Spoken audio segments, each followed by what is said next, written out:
Hey, it's almost New Year's, and Ash and I are just getting ready to do a little bit of a process we do every year, and we've been hearing from lots of friends the last 24 hours asking us what we're up to and what we're doing, and a few have asked us to share our process of what we do oftentimes on New Year's, so I thought I'd just share it here for anyone it can be useful to. So it looks a little bit like this, and we're calling it the New Year's Eve completion and inspired vision process. And it really has three parts. So the first part is a really important one, actually, and it's really about getting complete with the year that's just been. So it's been a massive year for a lot of people around the planet and for the planet herself. And just taking time before we start thinking about what we're going to do next year, before we start intending or making resolutions or commitments or whatever, really powerful just to take a moment and pause and stop and kind of get caught up with who you've become over the last year.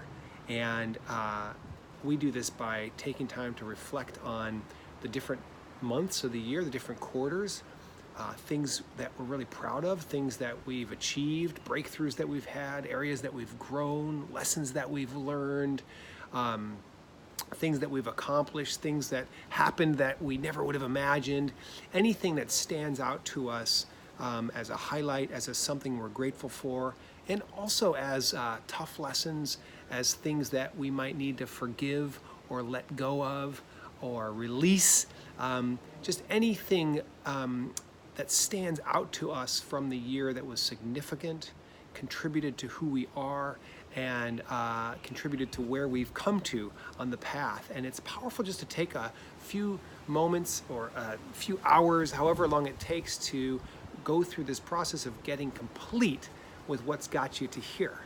And normally when you've done that, you can kind of feel it's sort of like you emptied the bucket and now you're empty, and now you can say, hey, okay, deep breath, I'm now complete with 2019. And I can shift my focus, I can take another deep breath and shift my energy and shift my thinking, shift my vision towards what we are truly committed to creating in the new year. So that kind of brings you to the next step. And I don't really think a lot about resolutions.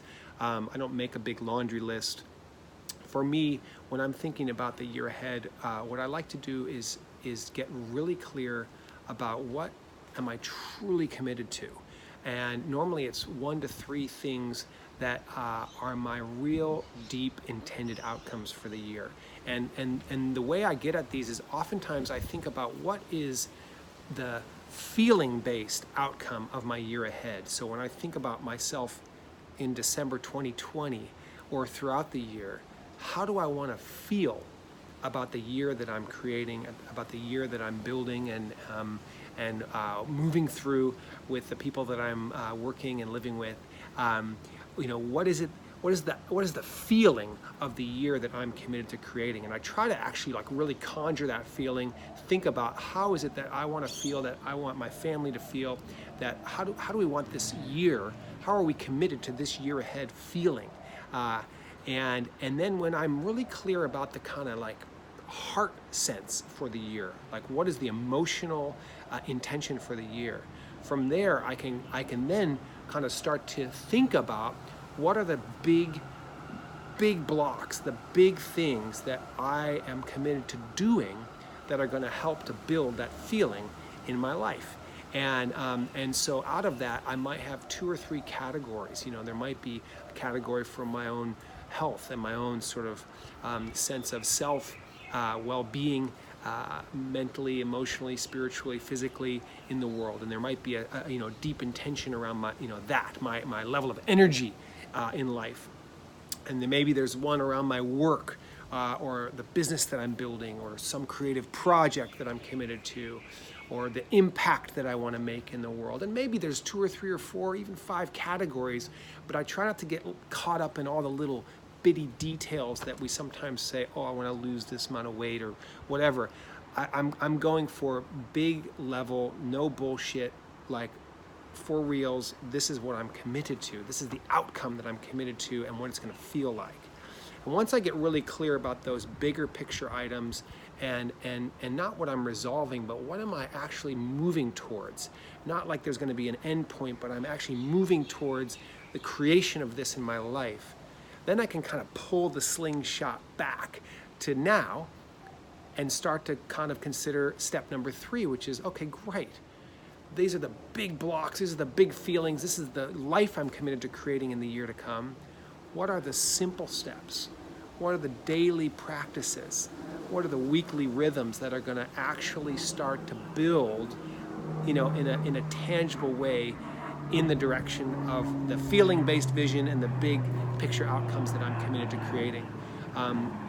What are the simple daily practices that I can do, and what are the big bold steps that I need to take? So sometimes when we pitch something out there that's big and gnarly and intimidating, actually it's also going to take not only little simple steps, but something big, maybe a big conversation with someone to enroll them. Maybe it's a leap from one project or job into another, something like that. So what are the big steps?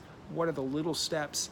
And most important in step 3, what's one thing, one strong committed action that I can take in the next 24 hours to anchor my intention, to anchor my commitment into this year as I step into it, to kind of step me in the direction of the life that I'm committed to creating in the coming year. So we get complete with the year that's just been.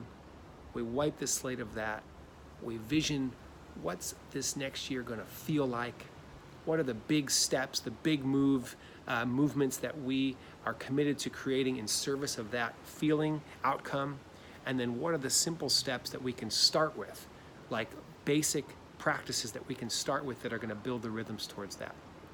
Wherever you are, whoever you are, whatever is happening in your life right now, however 2019 was for you, we wish you just a magical completion to the year that's just been, and a super powerful, inspired entry into 2020. God bless.